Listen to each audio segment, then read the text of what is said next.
Assalamu alaikum everyone, welcome to our last video about the personality traits, and today we are focusing on the thinking personality trait. Last video we talked about the feeling personality trait, and the thinking is the opposite of the feeling, right?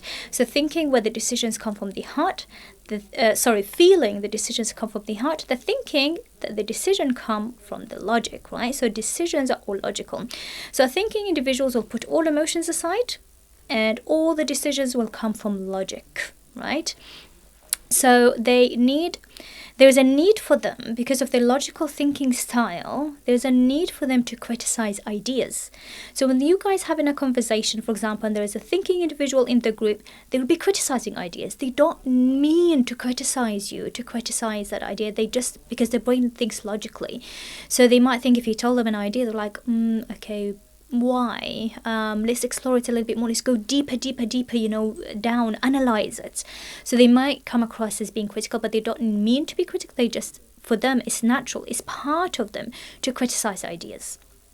They can make great lawyers. Ali radiallahu anhu, he became a judge. The Prophet Muhammad sallallahu alaihi wasallam motivated him to become a judge, and he encouraged him to do so because of his high critical mindset, and they're very good with problem solving. So lawyers, for example, you've seen, about how they can argue cases. That's because they work, their mind is very critical. So it's a great skill to have if used in the right place. Very important for such individuals from young age is that we engage in logical conversations with them, right? So if we tell them something and they want to challenge it, they don't mean to challenge it. They think about the world logically. So it's very important that we have those logical conversations with them, because if we don't, then we're not nurturing this personality that they have. They could have, the great skill of Ali radiallahu anhu, or other Sahabas as well. They had this skill, which is the critical analysis skill. So it's a great skill to have if we make sure we use it in the right place. Now, if we don't use it in the right place, we can see such children as very challenging. For example, if a teacher tells them something, they will challenge it. If a parent asks them something, they will challenge it. They might ask a lot of questions. Why? If you tell them to do something, they'll say why. They want to understand logically, why is that, right? So they don't intend to be challenging. They just want to understand that this is how their brain works. They make sense of the world through logical connections. So one tip here to think about and to implement with them is to make connections between reason and outcome. For instance, if a child did something great and we tell them, oh, you're a great person, they're like, why? I don't understand why. Okay, I'm great, fine. Okay, but why? What have I done that makes me great? So when they ask why, that's what they're trying to say. Not that they're challenging you. And you might think, how rude of you. I'm telling you you're great and you're telling me why. They don't mean to be rude.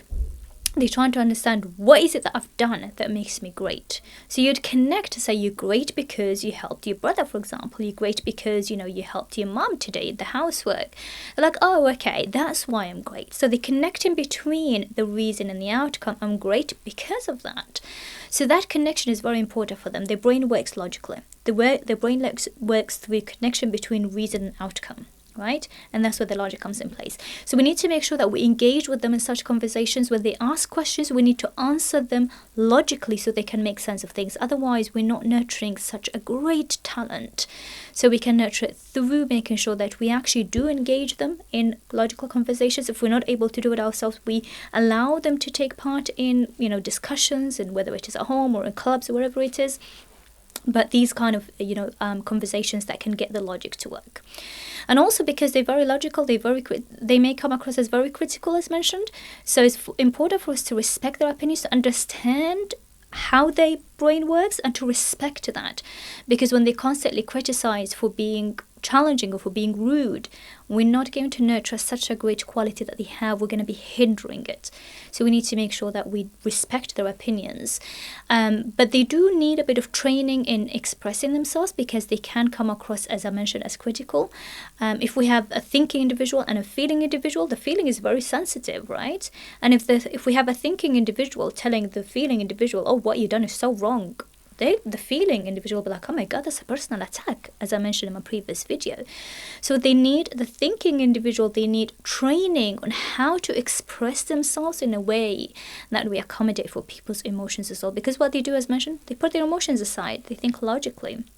So we need to help them from a very young age that there is a way of saying something. And I'll give you an example. As adults, if we haven't had that training, if a feeling individual sends an email out to a colleague, for example, and say, hi, how are you? I hope you had a great day. And they will give a lot of kind of like,